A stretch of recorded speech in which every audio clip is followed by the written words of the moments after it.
সন্দেশখালী একটা বহুল চর্চিত এই মুহূর্তে রাজ্যবাসীর কাছে বিষয়। বসিরহাট লোকসভা কেন্দ্রের ভারতীয় জনতা দলের প্রার্থী রেখা পাত্র। প্রীতম, সন্দেশখালী, শাহজাহান, রেখা পাত্র, প্রধানমন্ত্রীর সিলেকশন, তুমি কি বলবে? একজন বাঙালি হিসাবে খারাপই লাগে যে সন্দেশখালীর মতো ঘটনা পশ্চিমবাংলায় ঘটেছে এবং তার পরবর্তী সময় আমরা দেখেছি যে একদম সাধারণ ঘর থেকে উঠে আসা রেখা পাত্রকে ভারতীয় জনতা পার্টি প্রার্থী করেছে। কিন্তু এটা নতুন কিছু নয়, আমরা এর আগেও বিধানসভায় দেখেছি কলিতা মাঝিকে প্রার্থী করা হয়েছে। বিভিন্ন সময় এই উদাহরণ ভারতীয় জনতা পার্টিতে আছে। এবার অন্যদিকে দেখতে গেলে যখন আমরা ভোটের রাজনীতির যখন আলোচনা এখানে আমরা করছি, সেখানে দেখতে গেলে অন্যদিকে তৃণমূল কংগ্রেসের যিনি প্রার্থী হাজি নুরুল, ওখানে একটা টার্মে সাংসদ ছিলেন এবং তার একটা নির্দিষ্ট সংগঠন আছে এবং বসিরহাট যে লোকসভা সেটা 7টা বিধানসভা জুড়ে, কিন্তু সন্দেশখালী একটা ব্লক। এবার আলোচনার বিষয়টা এটা হতেই পারে যে নন্দীগ্রামও তো একটা গ্রাম ছিল, একটা ছোট্ট ব্লক ছিল। সেই ব্লকটা একটা আন্দোলন কিভাবে পশ্চিমবাংলার 34 বছরের বামফ্রন্ট সরকারকে একেবারে নিঃশেষিত করে, নিশ্চিতভাবে এটা একদম ঠিক কথা।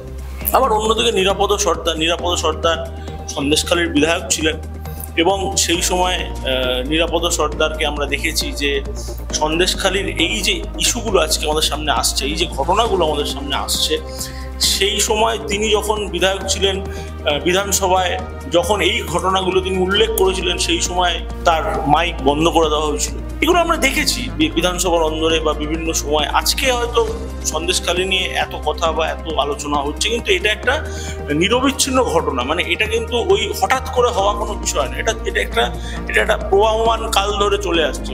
এবং শাহজাহানও কিন্তু আজকের প্রোডাক্ট নয়, শাহজাহান কিন্তু বামফ্রন্ট আমলের প্রোডাক্ট। তো স্বাভাবিকভাবেই এই কথাগুলো কেন উঠছে যে বসিরহাট লোকসভায় যেটা সবচেয়ে বেশি ভারতীয় জনতা পার্টির বলবো যেটা বিপক্ষে যাচ্ছে, সেটা হচ্ছে গিয়ে একটা বড় অংশের সংখ্যালঘু সম্প্রদায়ের ভোট। নিশ্চিতভাবেই সংখ্যালঘুরা যে সমস্ত ভারতীয় জনতা পার্টি মানেই সংখ্যালঘু তাদের ভোট দেবেন এরকমটা নয়। আবার এটাও ঠিক যে সংখ্যালঘু ভোট, ট্র্যাডিশনাল সংখ্যালঘু ভোট ভারতীয় জনতা পার্টিতে সেইভাবে পোল হয় না। তালাক ইস্যু এবং 370 আমি তো আবারও বলছি যে এরকমটা নয় যে সংখ্যালঘু ভোট ভারতীয় জনতা পার্টি পায় না, কিন্তু ট্র্যাডিশনাল যে সংখ্যালঘু ভোট আমরা পূর্বতন যে নির্বাচনগুলো হয়েছে সেখানে আমরা দেখেছি সেইভাবে ভারতীয় জনতা পার্টি পায়নি। এবং বসিরহাট লোকসভায় সংখ্যালঘু ভোট কিন্তু ডিসাইডিং ফ্যাক্টর। তো সেখানে নিরাপদ সর্দার যেহেতু একটা পরিচিত মুখ, দীর্ঘদিন ধরে লড়াইয়ের ময়দানে আছেন, সমস্ত তার সভা সমাবেশ সে ভালো লোক হচ্ছে, নিরাপদ সর্দার কতটা সংখ্যালঘু ভোট কাটতে পারে এটা একটা ফ্যাক্টর। দ্বিতীয়ত হাজি নুরুল ডে অফ ইলেকশনে তার যে কাজ বা সে কিভাবে ভোটটা পোল করায়, বিশেষ করে সংখ্যালঘু সম্প্রদায়ের ভোটটা কিভাবে সে পোল করায়, তার উপর খানিকটা নির্ভর করছে। আর তৃতীয়ত নিশ্চিতভাবেই সন্দেশখালীর যে ঘটনা, সেখানে রেখা পাত্র, আর একটা জিনিস যেটা আছে, রেখা পাত্র প্রার্থী হওয়ার পর বিভিন্ন সময় দেখা গেছে যে রেখা পাত্রের সাথে যারা সেই সময় আন্দোলনে ছিলেন তারা এক এক সময় এক এক রকম অবস্থান নিয়েছে। আজকে সংবাদ মাধ্যমে বলছেন না রেখা পাত্রর বিরুদ্ধে অ্যাজিটেশন হচ্ছে, তার পরবর্তী সময় আবার বলেছে যে না রেখা পাত্রর সাথে আমরা আছি।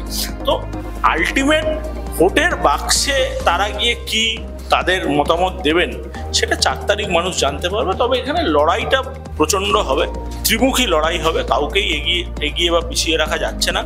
কিন্তু সন্দেশখালীর যে ঘটনা, যেটা সারা ভারতবর্ষকে নাড়িয়ে দিয়েছে এবং সেইখানে দাঁড়িয়ে রেখা পাত্রের মতো একজনকে প্রতিবাদী মুখকে প্রার্থী করা নিশ্চিতভাবেই ভারতীয় জনতা পার্টির ক্ষেত্রে এটা একটা উল্লেখযোগ্য ঘটনা হলো আমার ধারণা।